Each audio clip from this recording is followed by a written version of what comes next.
Urusan sudah selesai, jadi enyahlah, dasar anak yatim piatu miskin, mantan suamiku, melontarkan kata-kata kasar itu, tanpa ragu setelah pengadilan secara resmi mengetuk palu perceraian kami. Nanti dia makan apa ya? Kasihan sekali, cibir Wimala, selingkuhan yang menjemputnya dengan mobil pengantin, dari samping.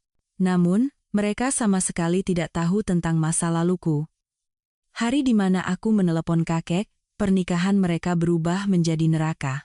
Sebelum kita memulai, ikuti terus cerita ini, dan semoga keberuntungan menyertaimu sepanjang hari. Kisah hari ini dimulai. Koridor lantai 3 Pengadilan Keluarga Jakarta Selatan terasa sunyi. Kania Jiwatama baru saja menyelesaikan sidang perceraiannya secara resmi pada pukul 14.00. Ia mendorong pintu ruang sidang, dan melangkah keluar. Tidak ada ekspresi di wajah Kania. Bibirnya tidak bergetar, matanya pun tidak memerah. Ini adalah momen di mana pernikahan 3 tahunnya berakhir, namun Kania tetap tenang. Baskara, yang berjalan di belakangnya, melonggarkan dasinya lalu angkat bicara, urusan sudah selesai, jadi enyahlah, dasar anak yatim piatu miskin.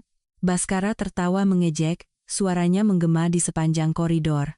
Hebat sekali kau bisa bertahan selama 3 tahun, berpura-pura menjadi gadis yatim piatu miskin untuk menipu keluargaku. Terima kasih, berkat kau, orang tuaku merasa sangat puas bisa mengusirmu.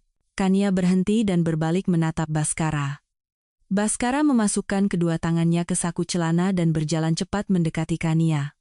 Kau pikir perempuan yatim piatu sepertimu akan dapat uang tunjangan sepeser pun? Jangan mimpi. Tidak ada pembagian harta gono gini. Baskara mendorong bahu Kania dengan keras. Tubuh Kania terhuyung ke belakang tetapi tidak jatuh. Ia menahan diri dengan tangan di dinding dan menjaga keseimbangannya. Baskara menyeringai dan memandang Kania dari ujung rambut hingga ujung kaki. Tapi terima kasih, ya. Karena kau berakting jadi anak yatim, orang tuaku senang sekali. Mereka bilang sangat menyenangkan menindas menantu perempuan miskin.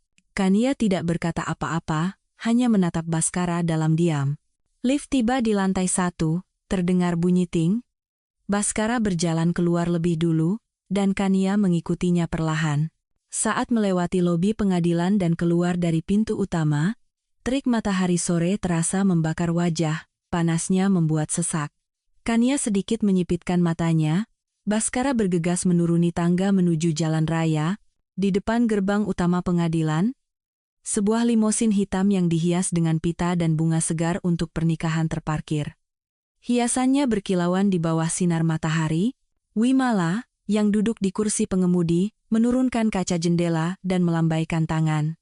Mas, di sini. Suara Wimala tidak bisa menyembunyikan kegembiraannya. Baskara membuka pintu mobil dan duduk di kursi penumpang, lalu mencium pipi Wimala. Wimala terkikik dan memeluk leher Baskara. Mas, ayo cepat berangkat. Semua tamu sudah menunggu. Wimala menurunkan kaca jendela sepenuhnya. Matanya menangkap sosok Kania yang sedang berjalan, menuruni tangga perlahan. Wimala menutup mulutnya dengan tangan dan tertawa. Mas, bagaimana ini? Dia tidak dapat tunjangan, malah diusir tanpa harta sepeser pun. Baskara merangkul bahu Wimala, dan menambahkan, tentu saja, kita langsung ke hotel. Dokumennya sudah beres hari ini, jadi aku sudah menetapkan tanggal pernikahan kita. Wimala mengambil sebuah kartu undangan pernikahan yang tergeletak di lantai dekat kursi penumpang, amplop merah muda dengan ukiran kata wedding berwarna emas. Wimala melemparkan undangan itu keluar jendela. Amplop itu melayang terbawa angin, berputar, lalu jatuh tepat di kaki Kania. Kak, kalau ada waktu datang ya, ambil buket bunganya juga boleh. Oh, tapi bukankah kakak akan sendirian? Ambil buket bunga juga percuma saja, Wimala tertawa melengking. Baskara ikut tertawa dan menggenggam erat tangan Wimala. Cepat jalan, nanti riasan pengantinmu luntur. Mobil melaju dengan tiba-tiba. Suara mesin menderu. Roda belakangnya melewati genangan air kecil, membuat lumpur menyiprat. Air kecoklatan itu mengenai blas putih dan rok hitam Kania. Noda itu menyebar di pakaiannya. Kania tidak membersihkan pakaiannya. Ia mengangkat kepala menatap mobil yang menjauh. Mobil itu berbelok di tikungan jalan. dan menghilang dari pandangan. Kania membuka tas tangan bermerek dari kulit hitam mahal dan mengeluarkan ponselnya. Ia membuka layar dan menekan nomor yang tersimpan dengan nama kakek Jiwatama.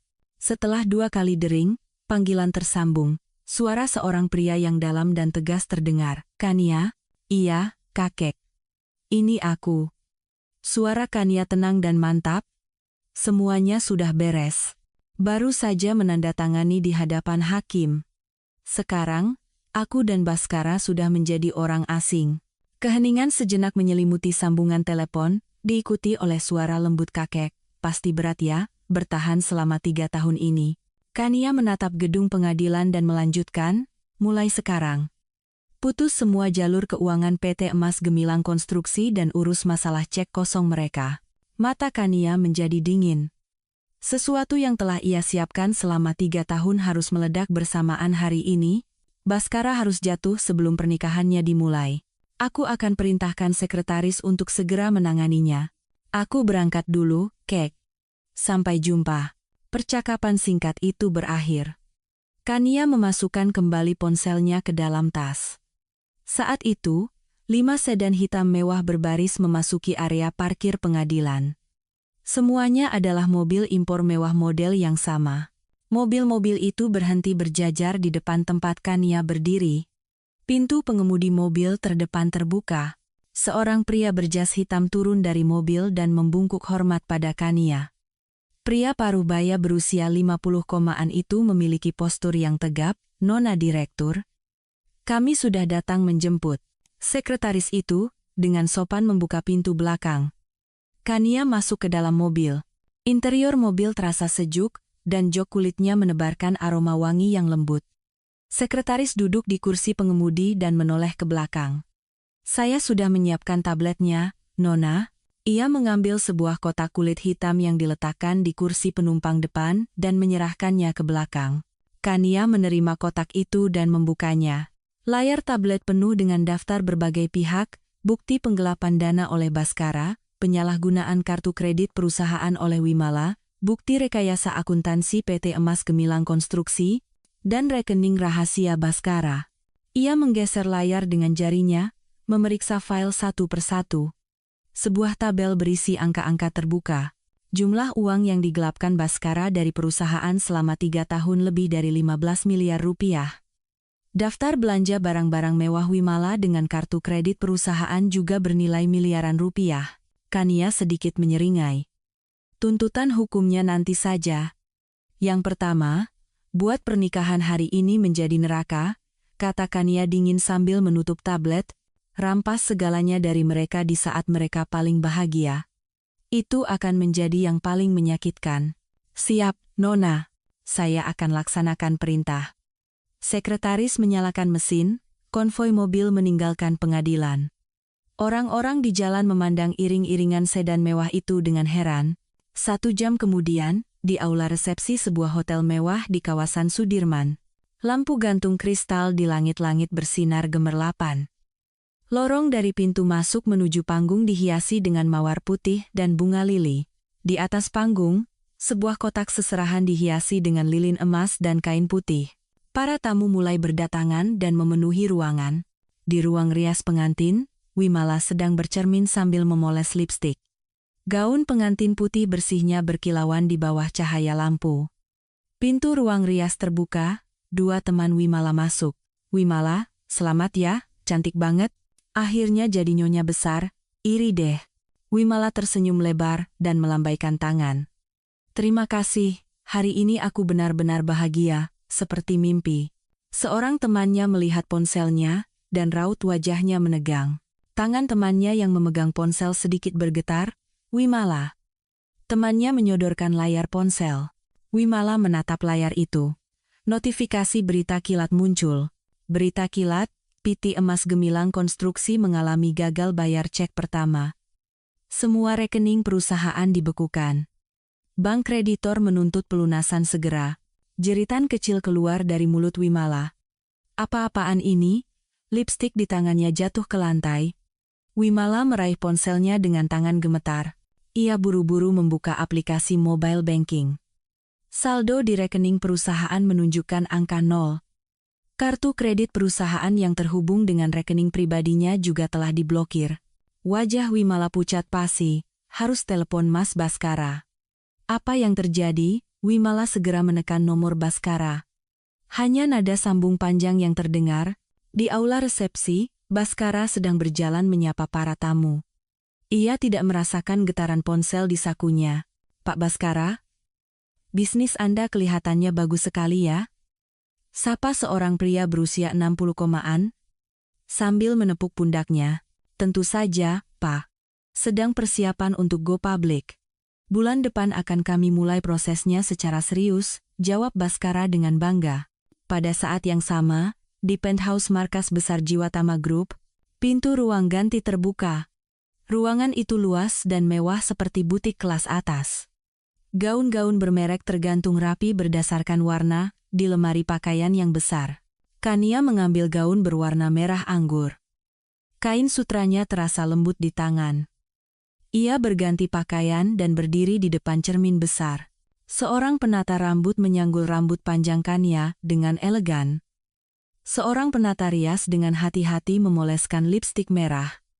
Kania di cermin sangat berbeda dari penampilannya 3 tahun lalu. Saat itu, ia hanya mengenakan gaun katun sederhana dengan rambut pendek. Ia hampir tidak memakai riasan karena sungkan pada keluarga suaminya. Tidak ada perhiasan, baik kalung maupun anting. Tetapi Kania di cermin sekarang tampak anggun. Kalung berliannya berkilauan mewah di lehernya. Kania menatap dirinya di cermin. Ia tersenyum. Senyum yang dingin dan tajam. Ini baru permulaan. Waktunya menunjukkan siapa Kania Jiwatama yang sebenarnya. Gumam Kania pada dirinya sendiri. Sekretarisnya masuk melalui pintu. Nona Direktur. Mobil sudah siap. Tim keamanan juga sudah siaga. Kania mengenakan sepatu hak tinggi dan bangkit berdiri. Langkah Kania saat meninggalkan penthouse itu mantap, tanpa keraguan. Waktu pembalasan dendam telah dimulai. Aula resepsi yang mewah dipenuhi mawar putih dan lili. Sekitar 200 tamu memenuhi ruangan. Seorang profesor yang menjadi pembawa acara berada di atas panggung memegang mikrofon. Semoga kedua mempelai saling mencintai dan menghormati selamanya. Suara pembawa acara menggema di seluruh ruangan, diiringi musik yang merdu. Baskara menggenggam erat tangan Wimala. Wimala menunduk sedikit, tersipu malu. Saat itu, bisik-bisik mulai terdengar dari belakang ruangan. Beberapa tamu melihat ponsel mereka, dan raut wajah mereka berubah. Ada apa? Kudengar PT Emas Gemilang Konstruksi bangkrut. Bisikan itu semakin keras. Seorang pejabat bank yang duduk di barisan depan berdiri. Tunggu sebentar. Saya harus memeriksa ini segera. Pembawa acara berhenti bicara dengan wajah bingung. Di layar besar di depan aula, yang tadinya menayangkan video pernikahan, tiba-tiba berkedip lalu mati. Kemudian, muncul teks berita kilat berwarna merah. Berita kilat, Jiwatama Group membatalkan kontrak dan menarik semua dana dari PT Emas Gemilang Konstruksi. Proses penyitaan aset dimulai. Aula resepsi seketika menjadi gempar. Semua tamu serentak menatap layar. Wajah Baskara pucat pasi. Apa-apaan ini? Katanya tergagap. Seorang investor yang duduk di belakang bergegas naik ke atas panggung. Baskara, bagaimana dengan uang kami? Pria berusia 50-an itu mencengkeram kerah baju Baskara, 30 miliar. Kembalikan uangku 30 miliar sekarang juga. Investor lain ikut mengerumuni panggung. Uangku juga ada 20 miliar, dasar penipu. Baskara terhuyung ke belakang. Wimala menjerit dan mundur. Mas, ada apa ini? Pada saat itu, pintu depan aula terbuka perlahan. Pengawal berjas hitam berbaris masuk, diikuti oleh Kania dalam gaun merah anggur yang melangkah dengan anggun. Aula seketika hening. Mata semua orang tertuju pada Kania. Ia berjalan perlahan di sepanjang karpet merah menuju panggung. Suara sepatu hak tingginya menggema di lantai marmer. Ibu Baskara, yang duduk di kursi keluarga, mengenali Kania. Bukankah itu Kania? Ibu Baskara bangkit berdiri dan bergegas menghampirinya. Dasar anak yatim piatu, siapa kau berani membuat kekacauan di sini? Enyah kau sekarang juga? Ibu Baskara mengulurkan tangan untuk menarik lengan Kania. Seorang pengawal dengan cepat menghalanginya. Minggir, minggir. Ibu Baskara mendorong pengawal itu. Tetapi pengawal itu tidak bergeming. Pengawal itu mendorong balik Ibu Baskara dengan pelan. Ibu Baskara kehilangan keseimbangan dan jatuh ke lantai. Aduh, jeritannya terdengar. Para tamu terkejut dan berdiri. Kania bahkan tidak melirik mantan ibu mertuanya yang jatuh. Ia terus berjalan ke atas panggung. Kania naik ke panggung dan mengambil mikrofon. Terdengar suara desis saat mikrofon dinyalakan. Kania perlahan membuka mulutnya. Selamat malam, semuanya. Suara Kania menggema di seluruh ruangan. Ada yang mengenal saya, dan ada juga yang tidak. Saya rasa, saya harus memperkenalkan diri terlebih dahulu. Kania memandang berkeliling ruangan perlahan. Saya bukan anak yatim piatu. Saya adalah Kania Jiwatama, cucu dari Presiden Direktur Adiwijaya Jiwatama dari Jiwatama Group. Aula kembali gempar. Para tamu saling berpandangan dan berbisik. Jiwatama Group? Cucu Presiden Direktur? Berarti dia pewaris konglomerat? Baskara menatap Kania dengan kaget, mulutnya ternganga tak bisa berkata-kata. Wajah Wimala juga pucat pasi. Sekretaris Kania membawa sebuah tas dokumen hitam ke atas panggung. Ia membukanya dan mengeluarkan setumpuk dokumen tebal. Kania mengambil tumpukan itu. Bapak Baskara, Anda telah menghina dan menindas saya dengan menyebut saya anak yatim piatu selama 3 tahun, bukan? Kania tersenyum dingin lalu menyebarkan dokumen itu satu persatu ke udara. Kertas-kertas itu melayang seperti salju. Para tamu mengambil dokumen yang jatuh. Ini adalah rincian penggelapan dana perusahaan oleh Bapak Baskara. Selama 3 tahun, ia mentransfer 20 miliar rupiah ke rekening pribadinya. Kania mengambil lembar dokumen berikutnya. Dan ini adalah rincian belanja barang-barang mewah oleh Nona Wimala dengan kartu kredit perusahaan, totalnya 9 miliar rupiah. Wimala menjerit, "Ah, itu tidak benar. Masih ada bukti penggelapan pajak oleh PT Emas Gemilang Konstruksi senilai 35 miliar rupiah. Kania terus menyebarkan dokumen. Para tamu menahan napas saat melihatnya. Ayah Baskara berlari ke atas panggung. Apa-apaan ini? Kapan kami melakukan ini? Semua bukti ada di sini. Dan saya sudah menyerahkannya ke Dinas Pajak dan Kejaksaan, kata Kania dengan tenang. Ayah Baskara terhuyung. Oh, keluarga kita hancur. Hancur sudah. Ayah Baskara memegangi dadanya dan jatuh pingsan ke lantai, mulutnya berbusa. Ayah. Ibu Baskara berlari menghampiri suaminya. Para tamu sibuk menelepon ambulans. Wimala berlari menyerang Kania.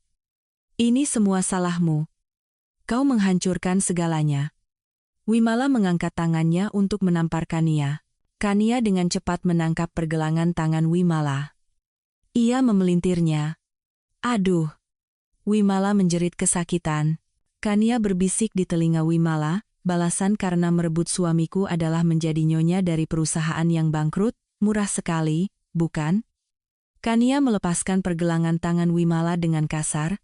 Wimala jatuh tersungkur di lantai, gaun pengantinnya kusut dan kotor. Baskara mendekati Kania. Tidak. Nona Kania. Mari kita bicara lagi. Saya salah. Baskara berkata dengan suara gemetar. Bisakah kita batalkan perceraian ini? Mari kita mulai dari awal. Kania menatap Baskara dengan dingin. Mulai dari awal denganmu? Kania tertawa mengejek. Ini baru pemanasan, yang sesungguhnya baru akan dimulai. Kania turun dari panggung. Petugas medis membawa Tandu masuk ke aula. Para tamu berhamburan ke arah pintu keluar. Aula resepsi seketika berubah seperti pasar. Baskara menarik Wimala berdiri dan berteriak.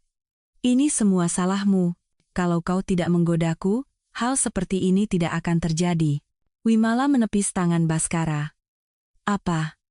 Justru kau yang mendekatiku duluan. Kau saja yang tidak becus makanya gagal. Keduanya mulai bertengkar, saling mencengkeram kerah. Para wartawan dengan kamera berhamburan, masuk ke dalam aula. Kilatan lampu blitz menyambar Baskara dan Wimala. Bapak Baskara, apakah penggelapan dana itu benar? Nona Wimala, ada yang ingin Anda sampaikan? Para wartawan menyodorkan mikrofon.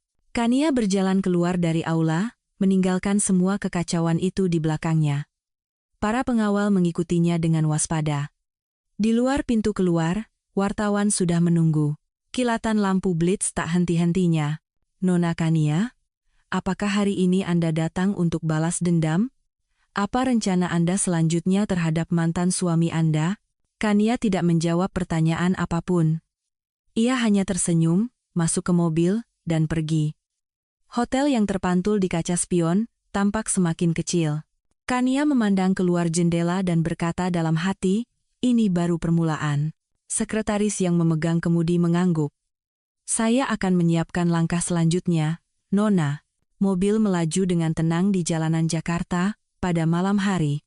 Seminggu kemudian, lobi kantor pusat PT Emas Gemilang Konstruksi tidak berbeda dengan reruntuhan. Pecahan kaca berserakan di lantai. Pintu depan dipenuhi stiker penyitaan berwarna merah. Petugas dari pihak kreditur mondar-mandir di koridor memeriksa aset yang tersisa, bawa meja itu. Buka brankas di sana, lihat apa ada yang tersisa, teriak seorang pria sambil menggeledah kantor. Baskara duduk meringkuk di sudut ruang rapat, pipinya tirus. Hanya dalam seminggu, janggutnya tumbuh lebat dan pakaiannya kusut. Dua pria berusia 50 kompaan menghampiri Baskara. Baskara, di mana uangnya? Salah satu dari mereka mencengkeram kerah Baskara dan menariknya berdiri. Pak, tolong beri saya waktu lagi, kata Baskara dengan suara gemetar. Waktu? Sudah kuberi waktu seminggu. Pria satunya meninju perut Baskara. Baskara membungkuk dan mengerang. Kalau uangnya tidak ada hari ini, akan kupotong jarimu satu persatu. Pria itu melepaskan kerah Baskara. Baskara jatuh ke lantai. Saat itu, pintu ruang rapat terbuka. Seorang pria berjas hitam masuk. Pria berusia 30-an, tinggi, dengan bahu lebar. Para penagih utang menatap pria itu. Siapa kau? Aditya? Jawab pria itu sambil menyodorkan kartu nama. Tertulis Aditya, spesialis M.A. Untuk apa kau ke sini? Saya telah membeli semua utang PT Emas Gemilang Konstruksi. Mulai sekarang, kalian harus menagih uangnya dari saya. Aditya mengeluarkan sebuah amplop dokumen dan menyerahkannya kepada penagih utang. Pria itu membuka dokumen. Nomor rekeningnya ada di sini, saya akan mentransfer uangnya hari ini juga, kata Aditya dengan tenang. Para penagih utang saling berpandangan. Benar. Jumlahnya juga sesuai. Oke. Ayo kita pergi. Kelompok pria itu meninggalkan ruang rapat. Suara langkah kaki mereka perlahan menjauh. Baskara bangkit dari lantai dan berlari menghampiri Aditya. Terima kasih, Pak. Terima kasih banyak. Baskara menjabat tangan Aditya dan mengguncangnya. Anda adalah penyelamat saya pasti akan membalas budi Anda. Aditya menepis tangan Baskara. Tidak perlu membalas budi. Aditya mengeluarkan 2 lembar dokumen dari sakunya dan menyerahkannya. Anda hanya perlu menandatangani 2 lembar ini. Baskara menerima dokumen itu. Ini apa? Surat pelepasan hak manajemen dan surat pengalihan aset pribadi, jawab Aditya datar. Wajah Baskara menegang. Apa maksudnya ini? Kalau begitu, saya tidak punya apa-apa lagi. Pilih saja. Tanda tangani, atau saya panggil para penagih utang itu kembali. Aditya tersenyum dingin. Tangan Baskara gemetar. Akhirnya, Baskara mengambil pena. Ia menandatangani dokumen itu dengan goresan kasar. Aditya mengambil dokumen itu dan menyimpannya. Terima kasih atas kerjasamanya. Silakan Anda keluar dari sini. Tapi, saya mau kemana? Tanya Baskara panik. Bukan urusan saya. Aditya berbalik dan berjalan keluar dari ruang rapat. Baskara terduduk lemas di lantai, memegangi kepalanya. Keesokan siangnya, di ruang kerja Direktur Utama Jiwatama Group, Kania duduk di depan meja kerja besar, memeriksa dokumen. Sekretarisnya mengetuk pintu dan masuk. Nona Direktur, Bapak Aditya ingin bertemu. Suruh dia masuk. Kania meletakkan penanya. Pintu terbuka. Aditya masuk. Ia mengenakan jas hitam yang sama seperti kemarin. Senang bertemu dengan Anda, Nona Kania. Aditya membungkuk. Silakan duduk, Kania mempersilakan. Aditya duduk di kursi di depan meja kerja.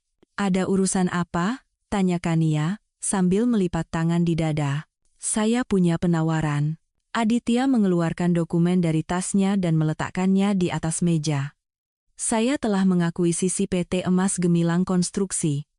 Tapi untuk membuat perusahaan ini benar-benar hancur, saya butuh bantuan Anda. Kania mengambil dokumen itu. Kenapa Anda meminta bantuan saya? Anda punya kekuasaan, dan saya punya modal. Jika kita bekerja sama, kita bisa mengubur Baskara dari masyarakat secara sempurna. Aditya menatap lurus ke arah Kania. Kania meletakkan dokumen itu dan tersenyum. Anda juga punya dendam pada Baskara, kan? Tidak ada perasaan pribadi. Ini murni bisnis, jawab Aditya dengan wajah datar. Jangan bohong. Kalau ini hanya bisnis, Anda tidak perlu datang ke saya. Kania menatap Aditya dengan tajam. Aditya terdiam sejenak. Baiklah, saya akan jujur. Aditya mengeluarkan set dokumen lain dari tasnya. Baskara sudah melakukan penipuan dan penggelapan sejak masa kuliah. Adik saya adalah salah satu korbannya. Kania mengambil dokumen itu dan membacanya. Tercatat rincian penggelapan dana kegiatan klub oleh Baskara saat kuliah. Adik saya difitnah dan terpaksa keluar dari kampus karena kasus itu. Sekarang dia bekerja paruh waktu di sebuah minimarket di luar kota. Suara Aditya melembut. Kania menutup dokumen itu. Saya mengerti. Kita akan bekerja sama. Anda sudah memutuskan? Tanya Aditya dengan wajah terkejut. Orang brengsek itu juga melakukan hal seperti itu pada adik Anda? Kita harus membuatnya hancur sehancur-hancurnya. Kania tersenyum dingin. Aditya mengulurkan tangannya. Kania menjabat tangan Aditya. Jabat tangan itu terjadi. Pada saat yang sama, di sebuah hotel melati kumuh di Jakarta. Wimala duduk di tempat tidur, memandangi alat tes kehamilan. 2 garis merah muncul dengan jelas. Hamil, gumam Wimala. Ia mengambil ponselnya dan menelepon Baskara. Nada sambung panjang terdengar, tetapi tidak ada yang menjawab. Angkat, dong. Wimala menelepon lagi, tetap tidak ada jawaban. Wimala melempar ponselnya ke tempat tidur. Mas Baskara sepertinya sudah tidak bisa diandalkan. Kalau begitu, Wimala mengetik nama Kania Jiwatama di kolom pencarian berita. Gambar kantor pusat di Jiwatama Group muncul. Benar, aku harus menemui Kak Kania. Mata Wimala berbinar. Kalau ada anak, setidaknya aku bisa dapat uang. Wimala mengemasi barang-barangnya dan meninggalkan hotel. Keesokan paginya, di lobi kantor pusat Jiwatama Group. Koridor dipenuhi karyawan yang baru datang bekerja. Tiba-tiba pintu depan dibuka dengan kasar. Wimala berlari masuk, rambutnya acak-acakan dan pakaiannya kusut. Kania, Kania, keluar kau, teriak Wimala. Orang-orang di lobi terkejut dan memandanginya. 2 petugas keamanan berlari mendekat. Anda mau apa di sini? Minggir, aku mau bertemu Kania. Wimala mendorong petugas keamanan dan berlari ke tengah lobi. Ia merebahkan diri di lantai, memegangi perutnya dengan kedua tangan. Tolong, aku hamil. Anak ini adalah pewaris Jiwatama Group, teriak Wimala seperti menjerit. Orang-orang di lobi mulai berbisik. Apa? Hamil? Di luar, para wartawan dengan kamera berhamburan masuk. Wimala telah menghubungi mereka sebelumnya. Kilatan lampu blitz mulai menyala. Nona Wimala, apakah Anda benar-benar hamil? Apakah ini anak Bapak Baskara? Wartawan menyodorkan mikrofon. Bapak Baskara pernah menikah dengan Nona Kania, kan? Kalau begitu, anak ini adalah pewaris Jiwatama Group. Wimala berteriak keras. Demi anak ini, tolong selamatkan PT Emas Gemilang Konstruksi. Saat itu, pintu lift terbuka. Kania turun bersama sekretarisnya. Ia turun setelah mendengar keributan di lobi.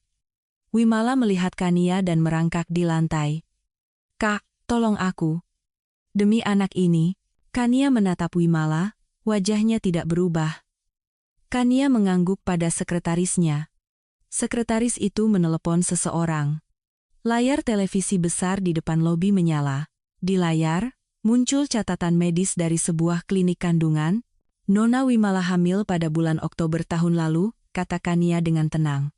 Pada saat itu, Nona Wimala belum bertemu dengan Bapak Baskara.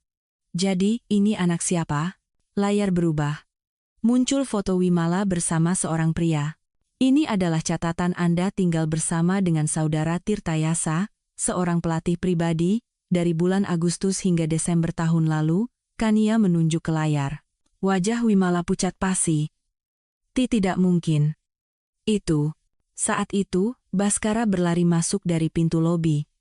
Ia datang setelah mendapat telepon dari wartawan. Wimala, kau hamil? Baskara berlari mendekat. Wimala menatap layar televisi, wajahnya berubah masam. Apa ini? Pelatih pribadi? Bukan, Mas. Wimala mengulurkan tangannya. Baskara menjambak rambut Wimala. Dasar pembohong. Baskara membenturkan kepala Wimala ke lantai. Aduh. Wimala menjerit. Baskara menendang perut Wimala. Bukan anakku. Berani-beraninya kau. Hentikan, hentikan. Wimala menangis tersedu-sedu. Wartawan mengarahkan kamera mereka. Kilatan lampu blitz tak henti-hentinya. Bapak Baskara, Anda melakukan kekerasan? Harus panggil polisi. Baskara dan Wimala bergumul di lantai, bertengkar. Kau menipuku, ini semua salahmu. Kau saja yang tidak becus makanya gagal. Keduanya saling mencakar wajah dan menarik rambut. Petugas keamanan berlari melerai mereka.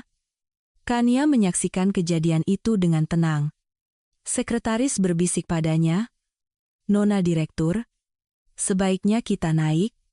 Kania mengangguk dan berjalan ke lift. Suara pertengkaran Baskara dan Wimala terdengar dari belakang. Pintu lift tertutup. Senyum dingin muncul di bibir Kania. Malam itu, di sebuah taman kota yang sepi di Jakarta. Lampu-lampu taman memantulkan cahaya gemerlap di permukaan danau buatan. Kania duduk sendirian di bangku setelah menyuruh semua pengawalnya pergi. Angin malam berhembus sejuk. Kania merapatkan mantelnya dan menghela napas. Pembalasan dendam telah berhasil. Baskara dan Wimala telah hancur di mata masyarakat, PT Emas Gemilang Konstruksi runtuh, dan keluarga Baskara bangkrut. Tapi hati Kania terasa hampa. Hanya ini, gumam Kania. Bayangan keburukan orang-orang yang pernah ia anggap keluarga selama 3 tahun terus muncul di benaknya. Ia melihat wajah mantan ibu mertuanya, yang mengejeknya sebagai anak yatim piatu. Bayangan Baskara mencium Wimala juga muncul. Kania memejamkan matanya, terdengar suara langkah kaki dari kejauhan.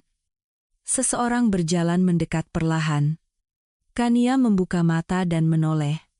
Di belakangnya, ada Aditya. Aditya berdiri sambil membawa kantong belanjaan minimarket. Bagaimana kau bisa di sini? Tanya Kania heran. Kebetulan lewat, lalu melihat Anda. Aditya meletakkan 2 kaleng bir di samping bangku dan duduk di sebelah Kania, menjaga jarak sekitar 1 jengkal. Aku ingin sendiri, kata Kania dingin. Saya tidak akan mengajak bicara. Hanya akan duduk di sini. Aditya membuka 1 kaleng bir. Terdengar suara desis pelan. Kania melirik Aditya. Aditya memandang danau dan meminum birnya. Keheningan menyelimuti mereka. Kania membuka mulutnya. Kau juga pernah dikhianati, kan? Ya. Jawab Aditya singkat. Soal apa? Tanya Kania. Aditya meneguk birnya lagi. 5 tahun lalu. Saya mendirikan sebuah perusahaan rintisan di bidang IT, suara Aditya datar. Saya punya tunangan, teman sekampus, kami membangun perusahaan itu bersama-sama. Kania menatap Aditya, tapi tunangan saya berselingkuh dengan mitra bisnis saya. Keduanya bekerja sama menggelapkan saham perusahaan. Aditya meremas kaleng bir kosong di tangannya. Terdengar suara kaleng remuk. Saya tahu sebulan sebelum pernikahan. Mitra bisnis saya memalsukan dokumen pengalihan saham. Perusahaan saya direbut seluruhnya. Lalu apa yang kau lakukan? Tanya Kania pelan. Berjuang secara hukum. Saya menuntut selama 2 tahun, tapi akhirnya kalah. Aditya tersenyum pahit. Bukti tidak cukup, pengadilan memutuskan bahwa saya memberikan saham itu secara sukarela. Kania mengangguk. Setelah itu, saya memulai dari awal lagi. Merangkak dari titik terendah hingga menjadi saya yang sekarang. Aditya memandang danau. Untuk balas dendam, tanya Kania.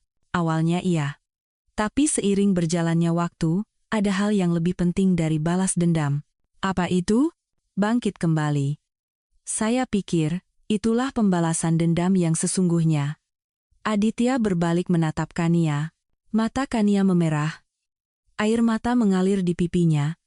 Kania menutup wajahnya dengan tangan. Maaf. Aku tidak ingin menangis, suaranya bergetar. Aditya melepas jasnya dan menyampirkannya di bahu Kania. Tidak apa-apa. Menangislah. Aditya kembali menatap danau. Kania menangis untuk waktu yang lama. Perasaan yang terpendam meledak. Aditya tidak berkata apa-apa, hanya duduk di sampingnya. Setelah beberapa saat, Kania menyeka air matanya. Terima kasih. Kata Kania pelan. Tidak masalah, Aditya menyodorkan kaleng bir yang tersisa. Kania menerimanya dan meminumnya seteguk.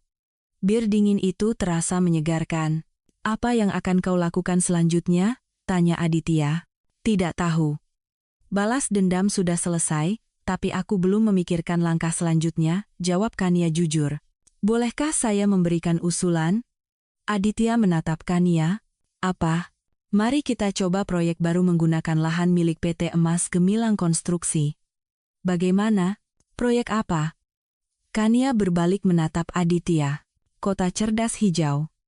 Saya akan membuat proposalnya, kata Aditya dengan serius. Kenapa? Kenapa harus membangun kembali lahan perusahaan yang sudah bangkrut?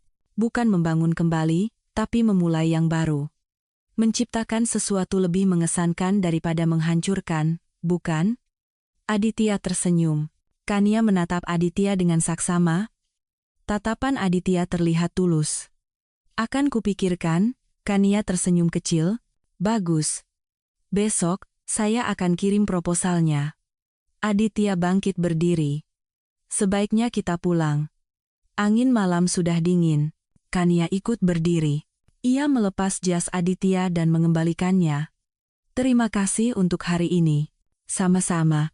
Keduanya berjalan berdampingan menuju tempat parkir. Keesokan paginya, sebuah email masuk ke kotak masuk Kania. Pengirimnya adalah Aditya. Kania membuka lampirannya. Judulnya Proposal Proyek Kota Cerdas Hijau. Kania membaca file itu satu persatu, ada rancangan yang sangat detail. Desain bangunan yang dilengkapi panel surya sangat mengesankan. Mata Kania berbinar. Ini luar biasa, gumam Kania. Ia mengambil ponselnya dan menelepon Aditya. Setelah 2 kali dering, panggilan tersambung. Aditya di sini. Ini aku, Kania. Proposalnya sudah kuterima. Bagaimana menurutmu? Suara Aditya terdengar tegang. Sangat bagus. Mari kita lakukan. Kania tertawa ceria. Benarkah? Iya. Aku akan menangani seluruh proyek ini. Mari kita ciptakan bersama. Terima kasih. Nona Direktur. Suara Aditya menjadi cerah. Nona Direktur apa? Panggil saja Kania. Kalau begitu, panggil aku Aditya. Keduanya tertawa bersama. Seminggu kemudian, di lokasi konstruksi bekas PT Emas Gemilang Konstruksi, indah, kan? Kania dan Aditya berjalan di sekitar lokasi. Mereka mengenakan helm proyek dan seragam kerja. Bagaimana kalau kita bangun alun-alun di tengah sini? Aditya menunjukkan rancangannya. Bagus. Pasang air mancur juga, ya? Kania mengangguk. Keduanya bekerja di lokasi siang dan malam, merevisi rancangan, dan rapat berulang kali. Semakin banyak waktu yang mereka habiskan bersama, semakin mereka saling memahami. Suatu sore, langit tiba-tiba mendung. Hujan deras mulai turun. Hujan! Teriak Kania, ke kontainer di sana.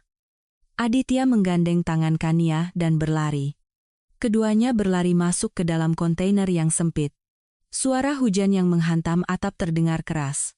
Kania dan Aditya berdiri terengah-engah, pakaian mereka basah kuyup.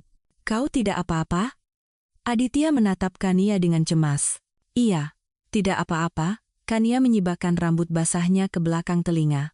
Aditya mengambil handuk dan memberikannya. Keringkan badanmu, terima kasih. Kania mengeringkan rambutnya dengan handuk. Aditya juga mengibaskan rambutnya. Di dalam kontainer yang sempit, jarak di antara mereka sangat dekat. Kania mengulurkan tangan untuk menepis air dari bahu Aditya. Aditya juga mengangkat tangan untuk merapikan pakaian Kania, ujung jari mereka bersentuhan. Keduanya terkejut dan menarik tangan. Aditya juga mundur karena canggung. Maaf, kata mereka bersamaan. Keheningan yang canggung menyelimuti mereka. Wajah keduanya memerah, sepertinya hujan akan segera reda. Kania memandang keluar jendela. Iya, Aditya mengangguk. Suara hujan perlahan mereda. Sebulan kemudian, di sebuah pusat konvensi besar di Jakarta, hari presentasi untuk menarik investor. Di ruang tunggu, Kania memeriksa kembali materi presentasinya. Tangannya sedikit gemetar. Gugup sekali, gumam Kania pelan. Aditya menggenggam erat tangan Kania. Kau sudah cukup kuat dan hebat, kau pasti bisa. Aditya menatap lurus ke arah Kania. Gemetar Kania berhenti. Terima kasih. Kania tersenyum. Pergilah. Aku akan menunggu di sini. Aditya melepaskan tangannya. Kania masuk ke ruang presentasi. Ia berdiri di atas panggung. Ratusan investor menatapnya. Kania memegang mikrofon. Selamat siang, saya Kania dari Jiwatama Group. Suaranya tenang dan percaya diri. Hari ini, saya akan memperkenalkan proyek kota cerdas hijau kepada Anda semua. Video proyek mulai diputar di layar. Kania melanjutkan presentasinya dengan penuh keyakinan. Presentasi 30 menit berakhir. Keheningan sejenak lalu tepuk tangan membahana. Tepuk tangan itu menggema di seluruh aula. Para investor berdiri dan bertepuk tangan. Kania melihat ke bawah panggung. Aditya berdiri di barisan terdepan, bertepuk tangan dan tersenyum cerah. Kania juga tersenyum lebar saat menatap Aditya. Hatinya terasa hangat. Kehidupan yang dimulai dengan balas dendam kini bersemi dengan harapan baru. 6 bulan berlalu. Proyek Kota Cerdas Hijau sukses besar. Semua unit terjual habis pada penjualan perdana. Para investor mengantre untuk berinvestasi lebih lanjut. Harga saham di Jiwatama Group meroket setiap hari. Wajah Kania muncul di halaman depan surat kabar bisnis dengan judul Fenomena Kania, Eksekutif Muda. Ruang kerja Kania dipenuhi karangan bunga, ucapan selamat. Sekretaris masuk membawa dokumen. Nona Direktur, ini jadwal untuk acara malam ini. Terima kasih. Kania menerima dokumen itu, tertulis acara laporan kinerja Jiwatama Group dan upacara penunjukan penerus resmi. Senyum muncul di bibir Kania. Pukul 19.00, di aula besar markas Jiwatama Group, lampu gantung kristal bersinar gemerlapan. Karpet merah terbentang dari pintu masuk ke panggung. Tokoh-tokoh penting ekonomi dan politik mulai berdatangan. Anggota parlemen, direktur utama perusahaan besar, dan selebritas memenuhi ruangan. Lebih dari 200 tamu berkumpul. Di atas panggung, logo besar Jiwatama Group terpasang. Lampu sorot menerangi panggung. Orkestra mulai memainkan melodi yang indah. Memenuhi aula, di ruang tunggu, Kania bercermin merapikan rambutnya. Ia mengenakan gaun biru tua, kalung berlian berkilauan di lehernya. Aditya mengetuk pintu dan masuk. Ia mengenakan tuxedo hitam. Sudah siap? Tanya Aditya. Iya. Ayo pergi. Kania tersenyum dan bangkit. Aditya mengulurkan lengannya. Kania menggandeng lengan Aditya. Keduanya berjalan keluar dari ruang tunggu berdampingan. Di pintu masuk aula, pembawa acara memegang mikrofon. Kami persilakan. Wakil Direktur Utama Kania dan Direktur Aditya memasuki ruangan, tepuk tangan meriah terdengar. Kania dan Aditya berjalan di atas karpet merah, para tamu berdiri dan bertepuk tangan. Kilatan lampu blitz menyinari keduanya, Kania berjalan dengan anggun, Aditya berjalan mendampinginya. Ketika tiba di kursi VIP di depan panggung, kakek Jiwatama berdiri. Kania, cucuku, hebat sekali, kakek menggenggam tangan Kania. Ini semua berkat kakek, Kania tersenyum cerah. Pembawa acara kembali memegang mikrofon. Sekarang, Kita mulai laporan kinerjanya. Video proyek mulai diputar di layar besar. Gambar kota cerdas yang telah selesai dibangun muncul. Gedung-gedung tinggi dengan panel surya, air mancur, dan taman di alun-alun. Para tamu berdecak kagum. Luar biasa. Indah sekali. Video selesai, lampu menyala. Kakek Jiwatama naik ke panggung. Ia memegang mikrofon dan memandang para tamu. Terima kasih telah hadir malam ini, suara kakek menggema. Jiwatama Group memiliki sejarah 60 tahun. Saya telah memimpin perusahaan ini selama lebih dari 40 tahun. Kakek berhenti sejenak. Sudah waktunya menyambut era baru. Oleh karena itu, hari ini saya secara resmi mengumumkan. Kakek menatap Kania. Saya menunjuk cucu saya, Kania, sebagai Direktur Utama Jiwatama Group selanjutnya. Tepuk tangan menggema. Para tamu berdiri. Kania naik ke panggung. Kakek menggandeng tangannya dan berdiri di tengah panggung bersamanya. Katakan sesuatu, kakek memberikan mikrofon. Kania mengambil mikrofon. Terima kasih, kakek. Kania membungkuk pada para tamu. Saya merasa sangat terhormat bisa berdiri di sini sebagai penerus. Suara Kania mantap. Saya akan mengembangkan Jiwatama Group menjadi lebih maju lagi. Akan membangun perusahaan yang bermanfaat bagi masyarakat dan mengutamakan manusia. Tepuk tangan kembali terdengar. Kania turun dari panggung. Musik mulai dimainkan lagi. Para tamu memegang gelas sampanye dan berbincang. Saat acara semakin meriah, tiba-tiba lampu padam. Aula menjadi sunyi. Satu lampu sorot menyorot ke tengah panggung. Aditya berjalan ke atas panggung. Para tamu mulai berbisik. Siapa itu? Bukankah itu Direktur Aditya? Aditya berdiri di tengah panggung. Lampu sorot kedua mengarah ke Kania. Aditya menatap Kania. Nona Kania, bisakah Anda naik ke panggung sebentar? Kania menunjukkan wajah terkejut. Orang-orang di sekitarnya mendorongnya. Ayo, naik. Kania perlahan naik ke panggung. Aditya menggandeng tangannya dan berjalan ke tengah panggung bersama. Lampu menyorot keduanya. Aditya melepaskan tangan Kania dan berlutut dengan satu kaki. Suara riuh terdengar di aula. Melamar? Ya Tuhan. Aditya mengeluarkan sebuah kotak kecil dari sakunya. Ia membukanya. Sebuah cincin berlian berkilauan. Kania menutup mulutnya dengan tangan. Matanya terbelalak. Kania? Saat pertama kali kita bertemu, kita memulai sebagai mitra bisnis. Aditya menatap Kania dan berkata, tapi saat kita bekerja bersama, aku sadar betapa luar biasanya dirimu. Aku mencintai kekuatanmu dan juga kelemahanmu. Mata Kania memerah, air mata menggenang. Sekarang, aku tidak ingin hanya menjadi mitra bisnismu, tapi juga pasangan hidupmu. Aku ingin tertawa dan menangis di sisimu selamanya. Aditya mengangkat cincin itu. Kania, maukah kau menikah denganku? Aula sunyi senyap, seolah menahan napas. Semua orang menunggu jawaban Kania. Air mata mengalir di pipi Kania. Iya, aku mau. Jawab Kania dengan suara bergetar. Sorak-sorai gembira menggema. Tepuk tangan dan teriakan memenuhi aula. Aditya memasangkan cincin di jari Kania. Ia bangkit berdiri dan memeluk Kania erat. Kania juga memeluk Aditya. Aditya menangkup wajah Kania dengan kedua tangannya. Ia mencium Kania. Ciuman yang penuh gairah dan dalam. Sorak-sorai semakin keras. Kilatan lampu blitz tak henti-hentinya. Kakek berdiri dan bertepuk tangan, tersenyum cerah. Pada saat yang sama, di seberang gedung hotel, sebuah layar televisi besar menyiarkan langsung acara di dalam aula. Di sebuah gang gelap di bawah layar itu, dua orang berjongkok. Mereka adalah Baskara dan Wimala. Rambut Baskara acak-acakan dan janggutnya lebat, pakaiannya kotor dan robek. Wimala tidak berbeda jauh, wajahnya kotor dan rambutnya kusut. Keduanya menatap layar televisi dengan tatapan kosong. Gambar Kania dan Aditya berciuman muncul di layar. Baskara menggertakkan giginya. Itu semua seharusnya milikku.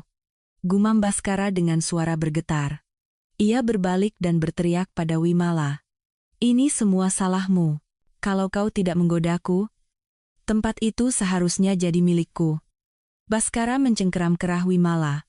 Wimala menepis tangannya. Apa? Kau saja yang tidak becus makanya gagal. Dasar pecundang tidak berguna, jangan salahkan orang lain. Wimala meludahi wajah Baskara. Baskara menjambak rambut Wimala. Perempuan sialan. Keduanya bergumul di tanah. Orang-orang yang lewat menoleh. Lihat, gelandangan berkelahi. Bau sekali. Dua petugas keamanan hotel berlari mendekat. Apa yang kalian lakukan di sana? Seorang petugas keamanan menarik lengan Baskara. Jangan berkelahi di sini. Enyah. Petugas keamanan lainnya menyeret Wimala dengan kasar. Lepaskan aku, teriak Wimala. Petugas keamanan melempar keduanya keluar dari gang. Baskara dan Wimala terguling di tanah. Kalau kembali lagi, kami panggil polisi, teriak petugas keamanan lalu kembali masuk. Baskara terduduk di tanah, menatap layar televisi. Di layar, Kania tersenyum bahagia. Baskara memukul tanah. Argha. Jeritannya menggema di jalanan malam. Balkon aula resepsi. Kania berdiri memegang gelas sampahnya, memandang pemandangan malam. Aditya datang dari belakang dan menyampirkan jas di bahunya. Kedinginan? Tidak apa-apa, Kania tersenyum. Ia menatap ke arah petugas keamanan yang mengusir seseorang dari gang di kejauhan. Sepertinya itu Baskara dan Wimala. Tapi hati Kania tidak merasakan apa-apa. Benar-benar sudah berakhir, ya, kata Kania pelan. Apa? Tanya Aditya. Masa lalu? Sudah berakhir sepenuhnya? Kania berbalik menatap Aditya. Setelah ini, aku akan membangun masa depan baru bersamamu. Aditya merangkul Kania erat. Aku juga akan melakukan hal yang sama. Keduanya berpelukan dan menatap langit malam.